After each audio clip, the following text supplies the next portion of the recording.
they hanged the lawmen before they proved the crime. In the winter of 1864, in a frozen mining town buried deep in the Montana Territory, the line between justice and murder was thin, blurred, and soaked in fear. This was a place where gold dust ruled everything, where men arrived with dreams and left in coffins, where the law existed only if someone was brave enough to enforce it. And in the center of it all stood Sheriff Henry Plummer. By day he was the symbol of order. Calm, well-spoken, educated. Appointed sheriff of Bannack, one of the richest gold towns in the American West. He wore the badge with confidence, and many believed he was the only thing standing between civilization and total chaos. By night, according to whispers that traveled faster than gunfire, he was something else entirely. They said Henry Plummer wasn't fighting crime. They said he was running it. Bannack in 1863 was exploding. Thousands of miners flooded the region, carrying gold, cash, and desperation. Roads were dangerous. Stagecoaches vanished. Travelers were found dead along trails with their throats cut, bullets missing, money gone. These killings were blamed on road agents, organized bandits who ambushed anyone leaving town with gold. At first, people believed it was random violence. The frontier was brutal. Death was common. But patterns began to emerge. Attacks were precise. Victims were often targeted after leaving Bannack. The killers seemed to know exactly who was carrying gold, when they would leave, and which route they would take. That kind of information could only come from inside the town. And slowly, dangerously, suspicion turned toward the sheriff himself. Henry Plummer was no stranger to controversy. Long before Bannack, he had survived a hanging in California after being accused of murder. The rope snapped. He lived. Some said that moment marked him forever, that a man who cheats death once is never quite the same afterward. Others believed it was proof he was destined to survive anything. When Plummer arrived in Bannack, he was elected sheriff not once, but twice. People trusted him. He knew the law. He spoke of order. He promised protection. And in a land ruled by violence, that promise mattered. But while he wore the badge, crime did not decrease. It escalated. Road agents continued to strike. Bodies piled up along the trails. Entire families were wiped out while traveling. Stage drivers disappeared. Gold shipments vanished without a trace. Fear spread faster than winter. Then came the rumors. They said Plummer had a gang. Not just a gang, but a network. Deputies. Saloon owners. Informants. Men who smiled during the day and murdered at night. They claimed he used his position to control investigations, redirect suspicion, and protect his own people. But rumors alone were not proof. What changed everything was paranoia. By late 1863, Bannack was no longer a town. It was a pressure cooker. Everyone suspected everyone. Neighbors watched neighbors. Friends whispered behind closed doors. Men slept with guns under their pillows. And when fear reaches a certain point, people stop asking for evidence.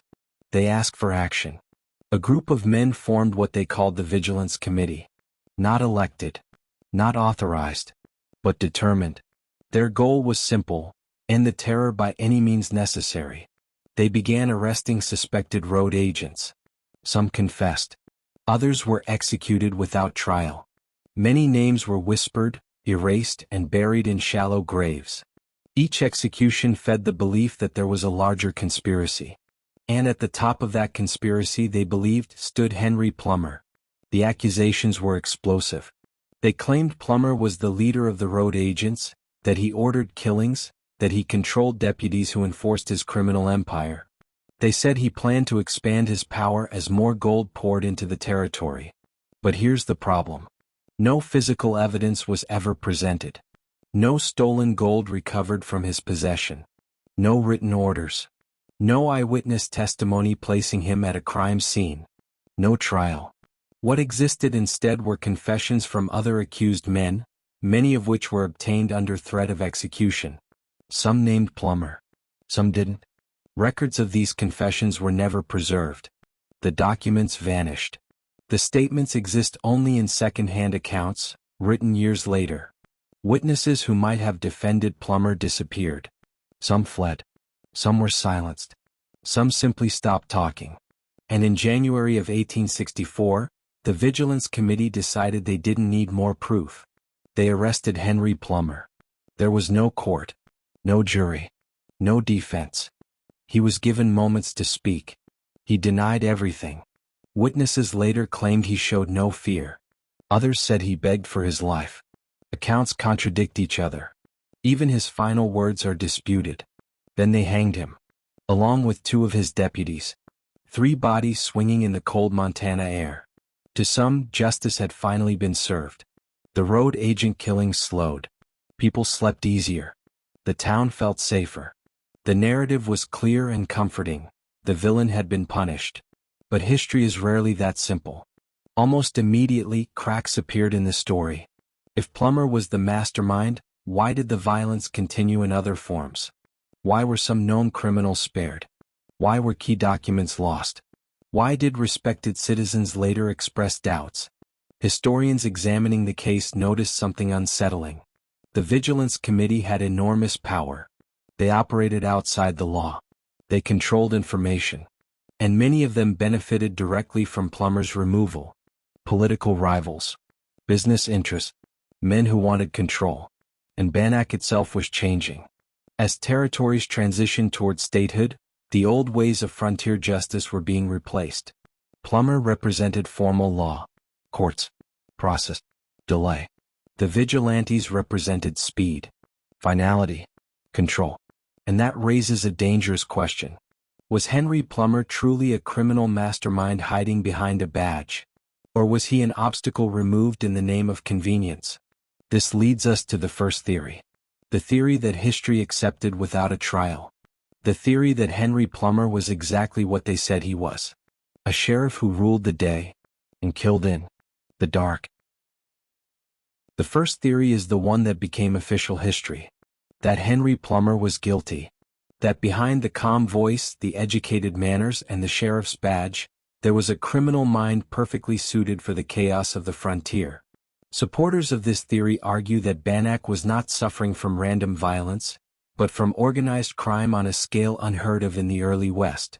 Road agents didn't just attack randomly. They chose targets carefully. They struck with precision. They disappeared without leaving trails. And most importantly, they seemed untouchable. For months, no serious arrests were made. Investigations stalled. Suspects walked free. Witnesses lost interest or suddenly changed their stories. And every road agent attack seemed to benefit the same people. Plummer, as sheriff, controlled information. He knew who was leaving town with gold. He issued travel permits. He assigned deputies to patrol routes. If anyone could orchestrate the perfect criminal operation, it would be the man tasked with stopping it. Then there were the confessions. Several accused road agents, facing execution, reportedly confessed to being part of a larger network. According to later accounts, some named Henry Plummer as the leader. They claimed he recruited them, organized ambushes, and demanded loyalty. They said he used his authority to protect the gang and eliminate threats. To believers, this explains everything. Why crimes continued under his watch. Why criminals seemed informed. Why fear never truly faded until his death. They argue that frontier justice was harsh because it had to be. Courts were slow. Jails were weak. Corruption was everywhere. Waiting for formal trials meant more deaths. The Vigilance Committee, in this view, did what the system couldn't. And after Plummer was hanged, something changed. The road agent killings declined. Travelers felt safer. Gold shipments reached their destinations. To many residents, that alone was proof enough. In their eyes, Henry Plummer wasn't a victim. He was the spider at the center of the web. But even this theory collapses when examined closely. Because confessions under threat are not truth. Because fear distorts memory. Because power rewrites stories. And that opens the door to the second theory. The theory that Henry Plummer was not a criminal kingpin, but a convenient scapegoat. By late 1863, Bannack was spiraling. Vigilante executions had become frequent. Men were being hanged based on suspicion alone. And once that process begins, it demands escalation. Fear feeds itself. Each death creates the need for another until a central villain is identified. Plummer fit the role perfectly. He had a troubled past. He had survived a hanging before. He was an outsider. And he held authority. Removing him would send a powerful message. Historians who support this theory point to the lack of evidence. Not missing evidence. Not destroyed evidence. No evidence at all. No stolen gold traced to him. No weapons linked to murders. No eyewitnesses placing him at attacks. No surviving documents proving leadership. What exists instead are second-hand stories, written years later, often by men who participated in the vigilante movement themselves. Men with something to justify. There's also the issue of motive. Plummer had legitimate income. He held office. He had political ambition. If he wanted power, the law offered a path. Running a violent criminal enterprise would risk everything he had built. Meanwhile, the Vigilance Committee gained enormous control after his death. They shaped the narrative. They decided who lived and who died. They became the authority. Some members later admitted that mistakes were made. Others expressed regret. A few suggested that Plummer may have been innocent, but said it was too late to change the story. Because once history is written in rope and silence, it resists correction. Under this theory, Henry Plummer wasn't executed for crimes. He was executed to restore order quickly, to calm fear, to give people something to believe in, a sacrifice to stability. But even that may not be the full truth. Which brings us to the third theory, the most unsettling one.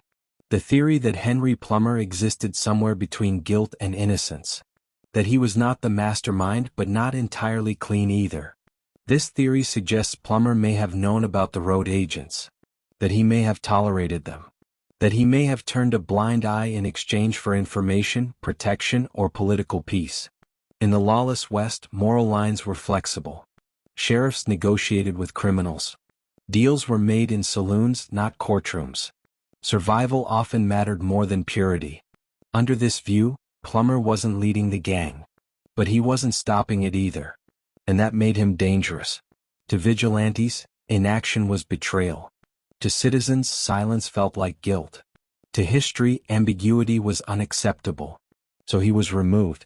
Not because the truth was known, but because the uncertainty was unbearable.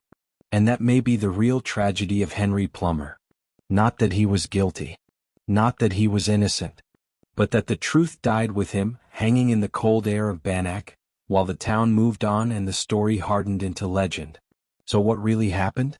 Was Henry Plummer a criminal genius hiding behind a badge? Was he an innocent man destroyed by fear and mob justice? Or was he a flawed lawman trapped between chaos and control, punished for failing to choose a side? There is no final verdict. No courtroom transcript. No recovered evidence.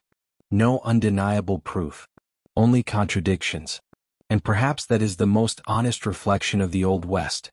A place where justice was fast, truth was optional, and history belonged to the survivors.